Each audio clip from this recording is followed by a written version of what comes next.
Now what we're going to do is we're going to give our apple just a little bit of texture, make it look like it's moving with the mouth and mouth inside of it. So what we're going to do here is we're going to actually take this photo that we have here, and let's select on an apple in hand layer like so. And what we're going to do is we're going to go ahead and go in here and filter and liquify this.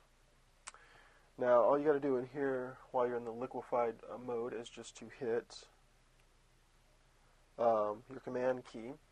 It will automatically bring this up to let you zoom in like so. So now what I'm going to do is I'm going to bring my brush up just a little bit like so. And let's take this and let's pull this down because the mouth has got to fit in here and I don't want to actually have to shrink it anymore. We want to leave the textures of the mouth because it was a really good photo which I pulled from the lion. There we go. Let's pull it down just a little bit more. We want to make it look like this apple is really stretching. So let's grab here and let's pull back like so because we want to make this look like the apple is actually going through a little bit of stress when this mouth is being in place.